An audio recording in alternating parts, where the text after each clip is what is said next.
The moon hung low in the night sky, casting an eerie glow over the old cemetery. Samuel, the graveyard caretaker, shuffled through the fog-laden tombstones, his lantern flickering with every step. The wind howled, but it wasn't just the cold that sent a shiver down his spine. Something else had begun to stir.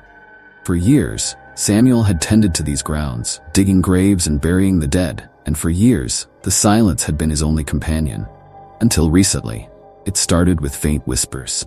At first, he chalked it up to the wind, but as time passed, those whispers became distinct, voices of the departed, calling out from beneath the soil.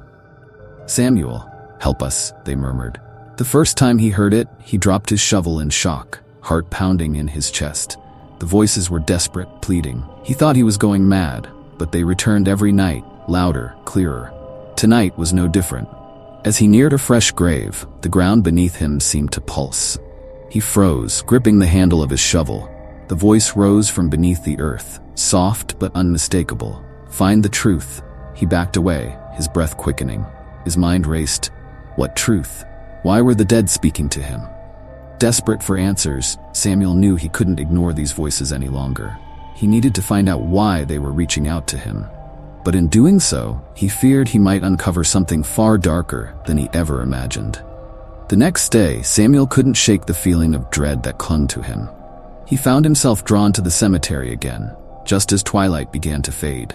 The whispers were stronger now, guiding him towards an old, weathered tombstone, one that he hadn't tended to in years. His fingers traced the name etched in stone, Martha Bishop.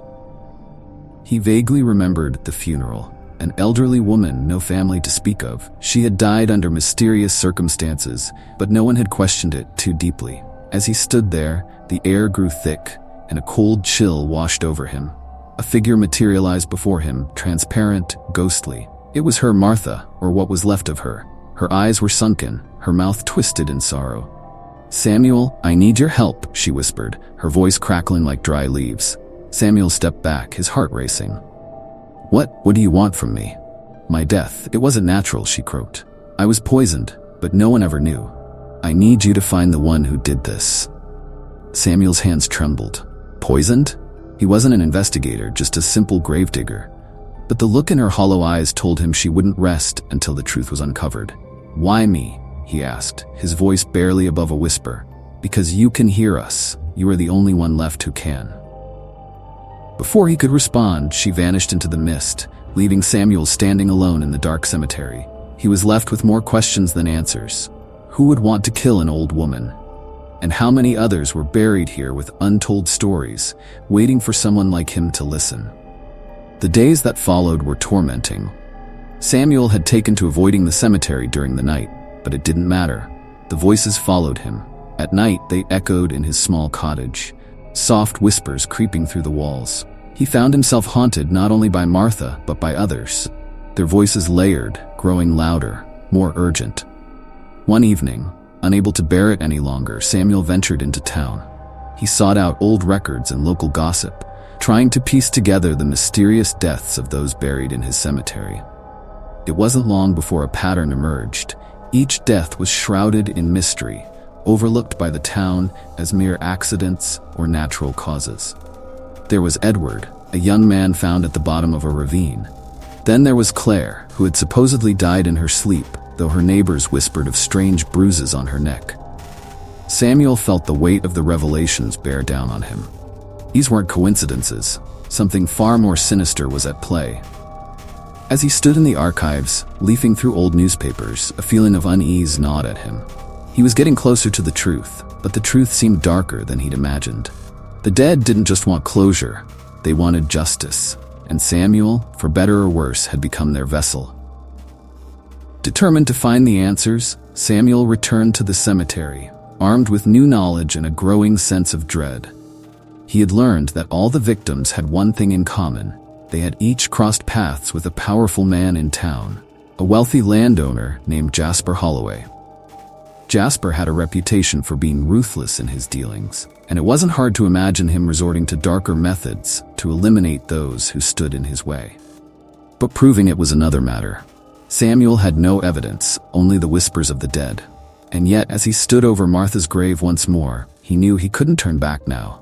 The voices were growing louder, more insistent. That night, as the fog rolled in thick and heavy, another spirit appeared.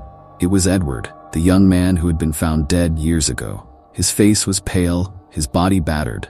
"They silenced me," Edward rasped. "But you can give us a voice." Samuel clenched his fists, feeling the weight of the responsibility. How could he expose the truth without becoming a target himself? As the spirits circled him, their voices blending into a haunting chorus, he realized there was no escape. He had to confront Jasper Holloway. The next day, Samuel marched to Jasper Holloway's grand estate. His heart pounded in his chest, but the voices pushed him forward. As he stood at the door, the weight of the spirits felt heavy on his shoulders. This was it. He had to face the man responsible for so many untimely deaths. Jasper greeted him with a smile that didn't reach his eyes. "What can I do for you, Samuel?" His voice was smooth, like a snake waiting to strike. "I know what you did," Samuel said, his voice steady despite the fear gnawing at him. "Martha, Edward, Claire, all of them. You silenced them, but their voices aren't gone."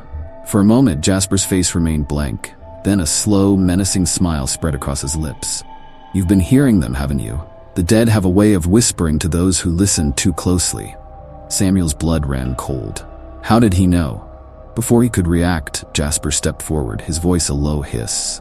"But let me tell you something, Samuel, the dead are powerless, and so are you." Samuel stumbled back, the weight of the truth crashing down on him. Jasper Holloway had been silencing people for years, and now Samuel was next. But as he backed away, the voices surged around him, stronger than ever. That night, Samuel returned to the cemetery, his mind racing. The spirits were restless, their voices a cacophony in his ears. They wouldn't stop until justice was served. As he stood among the graves, a plan formed in his mind. He couldn't take Jasper down alone, but the spirits could. With their help, he would gather the evidence, expose the truth, and finally give the lost souls the peace they deserved. The next morning, Samuel visited the town sheriff with documents, witness accounts, and his own testimony. Though the sheriff was skeptical at first, the weight of the evidence was undeniable. Jasper Holloway's crimes were laid bare for all to see.